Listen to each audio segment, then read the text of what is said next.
The rain pounded on the windshield as I navigated the winding streets of the unfamiliar neighborhood, trying to locate the elusive house number. It was a dreary, stormy night, and the clock read 11:45 p.m. My heart raced, not just from the anxiety of my first solo delivery shift, but from the ominous atmosphere that clung to the night. Finally, I spotted the address. A dimly lit house nestled among overgrown trees and flickering streetlights. I parked and grabbed the steaming pizza boxes, my breath forming misty clouds in the cold air. I approached the door, rain soaking me to the bone. The door creaked open, revealing two women in their late 20s. They were both stunning, with dark, alluring eyes and red lips that stood out against their pale faces. A single picture hung on the wall behind them, an eerie painting of a moonlit forest. "Thanks for braving the storm," one of the women purred. They gestured for me to step inside to get out of the rain.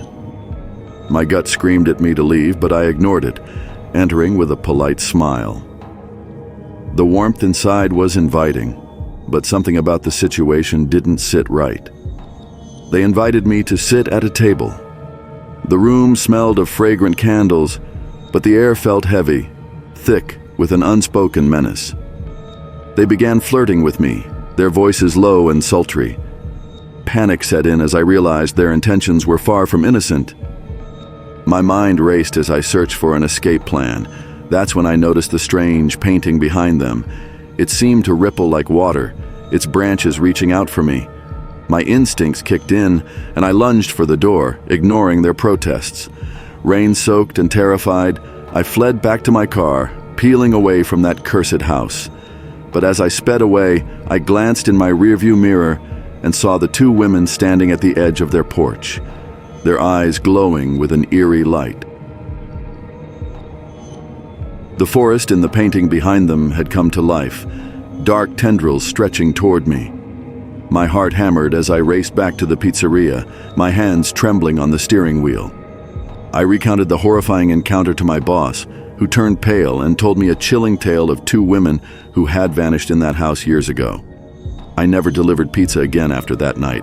I knew I had narrowly escaped a sinister trap, and it was a lesson I'd carry with me forever. As I recount this story to you, I implore you to trust your instincts. When a situation feels off, it usually is. Always listen to that voice inside that warns you of danger. It may just save your life.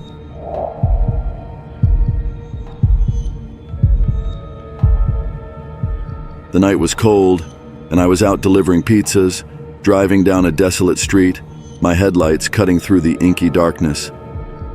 The address on the order ticket seemed odd, in a part of town I'd never been to before, but I was used to strange requests, so I followed the GPS to the location, 13 Elmwood Avenue. As I arrived, I couldn't help but shiver. The house at 13 Elmwood Avenue was an eerie sight, its windows boarded up and the paint peeling off like dead skin. It looked abandoned, the kind of place you'd see in a horror movie. I hesitated but figured I'd go to the door. After all, someone had ordered a pizza here. The porch creaked under my steps, and I reached for the doorbell, its chime sounding eerily in the quiet night. A flicker of movement caught my eye through the dirty window. I squinted, trying to see inside. A dim light illuminated a dusty room, and there, in the corner, was an old piano. Its keys were being played as if by invisible fingers, creating a haunting melody.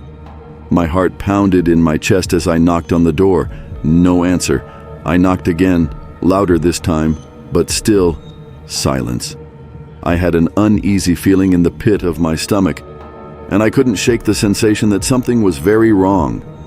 Against my better judgment, I tried the doorknob, and to my surprise, it turned. The door slowly creaked open, and I cautiously stepped inside. The piano music grew louder, more discordant, sending chills down my spine. The house was in shambles, covered in dust and cobwebs. It felt like a tomb, frozen in time. I called out, "Pizza delivery!" but there was no response. As I ventured deeper into the house, I stumbled upon a stack of old newspapers. They all had the same headline, "Family of 4 disappears without a trace." The date was from months ago. Panic gnawed at me as I realized the truth. This house had been foreclosed long before the pizza order had come in. The piano music reached a crescendo, and I turned to leave, but the door slammed shut behind me. My heart raced as I struggled to open it, but it was as if the house itself was refusing to let me leave. With a final desperate push, the door swung open, and I tumbled out onto the porch. Gasping for breath, I sprinted back to my car and sped away from that accursed place. As I drove, I couldn't shake the feeling that I had narrowly escaped something malevolent that lurked in that house. My advice to anyone who hears this tale is simple. Trust your instincts, and if something doesn't feel right, don't go inside. Some places are better left unexplored, for in the darkness, there are secrets that should never see the light of day.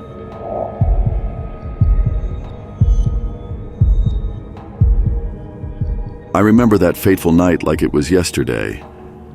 The darkness hung heavy in the air as I drove my beat-up sedan through the quiet streets of Riverwood. My headlight beams pierced the inky blackness, guiding me toward an address I'd soon come to regret. It was just another late-night pizza delivery, or so I thought.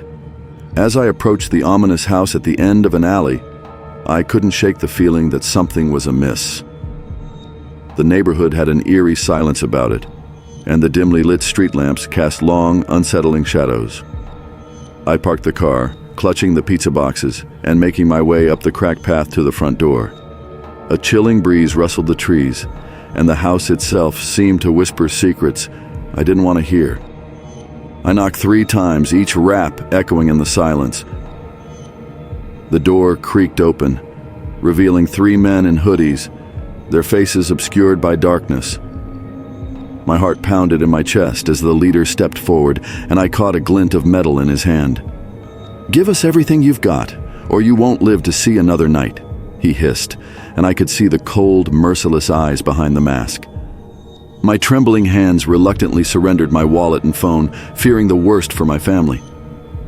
With a final threat hanging in the air, the 3 assailants disappeared into the night, leaving me shaken and helpless on the porch. I stumbled back to my car, struggling to hold back tears. As I sped away from that house of horrors, my mind raced with fear and anger.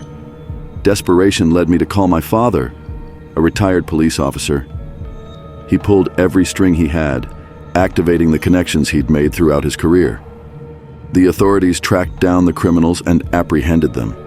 It turned out they were responsible for a string of similar incidents in the area. Justice prevailed, but the night had left scars on my soul that no conviction could erase. The fear of those moments haunted my dreams, and my innocence was forever lost in the darkness of that alley. My advice to you, dear listener, is simple. Trust your instincts and stay safe.